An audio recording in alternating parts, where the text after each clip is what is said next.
Halo, perkenalkan nama saya Tiara Megasari Mauru dengan NIM 23024076 dari kelas 5TI3. Dan pada kesempatan kali ini saya akan mempresentasikan materi mengenai pemodelan dalam Decision Support System atau DSS. Sebelum kita mulai, mari kita pahami tujuan pembelajaran hari ini.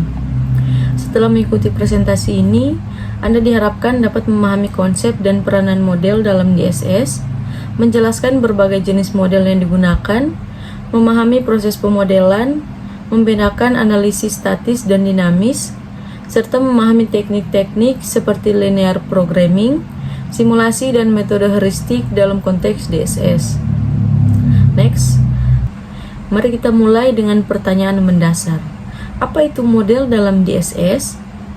Model adalah representasi dari sistem nyata yang telah disederhanakan untuk membantu proses pengambilan keputusan.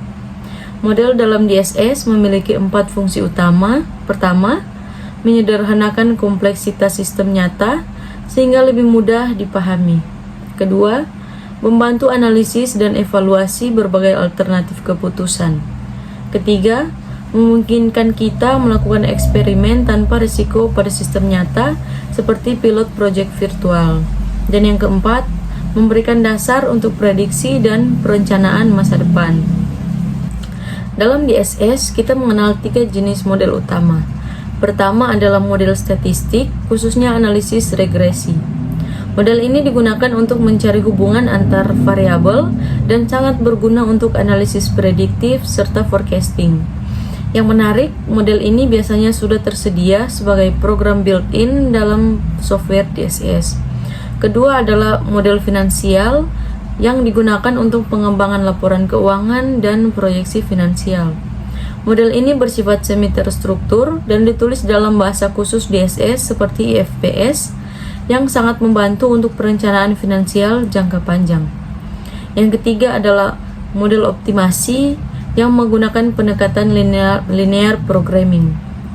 Model ini sangat efektif untuk menentukan pemilihan media atau alokasi sumber daya yang optimal, meskipun memerlukan interface dengan software lain untuk implementasinya.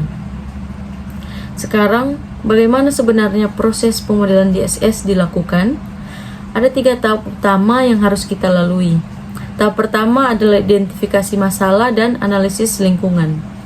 Di sini kita melakukan monitoring, scanning, dan interpretasi informasi. Penting juga untuk memahami budaya organisasi dan proses pengambilan keputusan yang sudah ada, serta memastikan semua pihak memiliki pemahaman yang sama. Tahap kedua adalah identifikasi variabel. Kita perlu mengidentifikasi 3 jenis variabel, yaitu variabel keputusan yang dapat kita kontrol, variabel hasil atau output yang kita inginkan, dan variabel tidak terkontrol yang merupakan faktor eksternal. Tahap ketiga adalah forecasting dan pemodelan, di mana kita membuat perkiraan kondisi masa depan, membangun model yang sesuai, dan mengimplementasikan manajemen model. Next, berdasarkan kompleksitas dan tujuannya, teknik pemodelan dapat dikategorikan menjadi 4 jenis. Pertama, optimalisasi untuk masalah sederhana yang bertujuan menentukan solusi terbaik dari sedikit alternatif menggunakan teknik seperti tabel keputusan dan pohon keputusan. Kedua, optimalisasi via algoritma untuk menemukan solusi optimal dari banyak alternatif menggunakan linear programming dan model jaringan. Yang ketiga, simulasi bertujuan menemukan solusi yang cukup baik melalui eksperimen menggunakan berbagai tipe simulasi probabilistik. Yang keempat, heuristik, memberikan solusi layak menggunakan aturan praktis seperti sistem pakar dan algoritma heuristik. Next, penting untuk memahami perbedaan antara analisis statis dan dinamis. Analisis statis mengambil satu kejadian dalam situasi tertentu, di mana semua kejadian terjadi dalam satu interval waktu dan mengasumsikan stabilitas sistem. Contohnya analisis pendapatan triwulan atau keputusan make or buy. Kemudian analisis dinamis mengevaluasi skenario yang berubah dari waktu ke waktu, model bergantung pada faktor waktu, dan dapat menunjukkan tren serta pola temporal. Contohnya, proyeksi rugi laba 5 tahun atau analisis perubahan harga. Next. Dalam pengambilan keputusan, kita menghadapi 3 tingkat kepastian. Yang pertama, kepastian adalah kondisi ideal di mana kita memiliki pengetahuan lengkap dan pasti tentang hasil keputusan dan semua parameter diketahui dengan akurat. Kedua, risiko adalah kondisi di mana probabilitas hasil dapat diperkirakan dan kita menggunakan distribusi probabilitas untuk analisis. Yang ketiga, ketidakpastian adalah kondisi tersulit di mana informasi sangat terbatas atau tidak tersedia sehingga hasil keputusan sulit diprediksi. Next. Mari kita bahas salah satu teknik penting yaitu linear programming. Linear programming adalah cara untuk mencari solusi terbaik dalam menggunakan sumber daya yang terbatas agar tujuan tertentu bisa tercapai. Misalnya untuk maksimal atau biaya minimal. Kemudian memiliki 3 komponen utama, yaitu yang pertama decision variables atau variabel keputusan, yaitu hal-hal yang harus diputuskan nilainya. Kemudian ada objective function atau fungsi tujuan, yaitu rumus yang ingin dicapai, bisa dimaksimalkan atau diminimalkan. Dan yang terakhir ada constraints atau batasan, yaitu aturan atau keterbatasan yang harus dipatuhi. Kemudian karakteristik linear programming mencakup sumber daya yang terbatas, banyak cara untuk menggunakan sumber daya tersebut. Kemudian setiap aktivitas memberi kontribusi pada tujuan dan semua keputusan harus sesuai dengan batasan yang ada. Next, mari saya berikan contoh sederhana untuk memudahkan pemahaman. Bayangkan Anda adalah seorang pengusaha kue rumahan yang bisa membuat 2 jenis kue, yaitu kue coklat dan kue keju. Tujuan Anda adalah mendapatkan keuntungan maksimal. Namun Anda punya batasan, di mana waktu terbatas untuk memanggang dan menghias, serta stok bahan baku seperti tepung dan gula juga terbatas. Setiap jenis kue membutuhkan waktu dan bahan dalam jumlah yang berbeda. Di sini, linear programming akan membantu Anda memutuskan berapa banyak kue coklat dan kue keju yang harus Anda buat agar keuntungan Anda paling besar tanpa melewati batasan waktu dan bahan yang Anda miliki.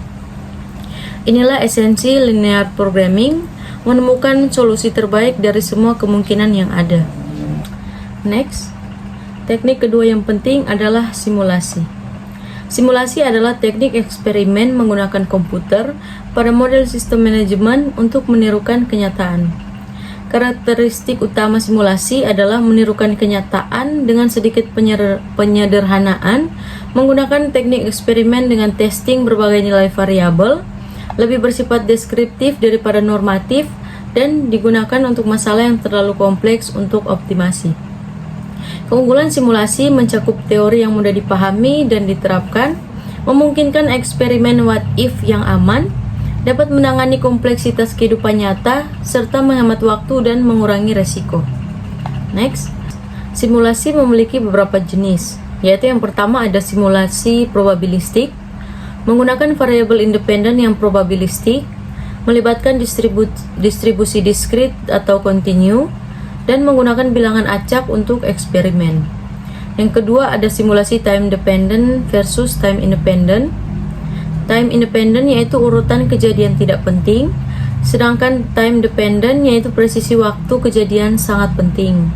Kemudian yang ketiga ada simulasi visual, menampilkan hasil simulasi secara grafis, meningkatkan interaksi manusia komputer, dan memudahkan interpretasi hasil. Next, metodologi simulasi. Langkah-langkah simulasinya yaitu yang pertama ada definisi masalah yang akan diselesaikan, yang kedua membangun model simulasi yang representatif, yang ketiga testing dan validasi model, yang keempat desain eksperimen simulasi, yang kelima melakukan eksperimen dan pengambilan data, yang keenam evaluasi hasil dan analisis, yang ketujuh implementasi solusi yang diperoleh. Kemudian salah satu metode terkenal adalah metode Monte Carlo yang menggunakan bilangan acak untuk sampling, menentukan distribusi probabilitas kumulatif, dan melakukan eksperimen berulang kali hingga hasil stabil. Next, meskipun powerful, simulasi memiliki keterbatasan. Simulasi tidak menjamin solusi optimal, membutuhkan waktu lama dan biaya tinggi untuk pengembangan. Solusi spesifik tidak dapat ditransfer ke masalah lain dan dapat mengabaikan solusi analitis yang lebih baik. Kapan kita menggunakan simulasi? Ketika sistem terlalu kompleks untuk model analitis, perlu eksperimen tanpa risiko pada sistem nyata, ingin memahami sistem dalam berbagai kondisi, atau optimasi tradisional tidak visible. Next, teknik ketiga adalah pemrograman heuristik. Komponen pendekatan heuristik meliputi skema klasifikasi untuk struktur masalah, analisis karakteristik elemen masalah, aturan seleksi untuk strategi pencarian efisien, dan fungsi evaluasi kelayakan solusi. Kapan menggunakan heuristik? Ketika input data tidak pasti atau terbatas, realitas terlalu kompleks untuk model optimasi, metode optimasi tidak tersedia atau terlalu lama, serta masalah berulang dan membutuhkan solusi cepat. Next, heuristik memiliki keunggulan, yaitu mudah dimengerti dan diimplementasikan, melatih kreativitas dalam problem solving, menghemat waktu perumusan dan komputasi, sering menghasilkan solusi yang dapat diterima, dan cocok untuk masalah yang sering berulang. Namun ada keterbatasan, yaitu tidak dapat mempertimbangkan semua kombinasi, keputusan sekuensial mungkin tidak optimal global, dapat terjebak dalam lokal optimum, dan saling ketergantungan sistem terkadang diabaikan. Next, sekarang mari kita lihat perbandingan ketiga teknik pemodelan yang telah kita bahas, di mana tabel ini menunjukkan karakteristik masing-masing teknik dalam hal kompleksitas, tingkat kepastian hasil, waktu implementasi, dan aplikasi yang sesuai. Di sini teknik linear programming, keunggulannya solusi optimal, matematis presisi, tetapi keterbatasannya asumsi linearitas, kapan digunakan, masalah alokasi sumber daya. Kemudian teknik simulasi, keunggulannya menangani kompleksitas dan eksperimen aman, tetapi keterbatasannya tidak optimal dan butuh waktu. Dan kapan digunakan, yaitu sistem kompleks, analisis what if. Kemudian teknik heuristik, keunggulannya cepat, praktis, mudah dipahami, tetapi ada keterbatasan juga, yaitu tidak optimal spesifik masalah. Kemudian kapan digunakan, ketika masalah berulang, solusi cepat.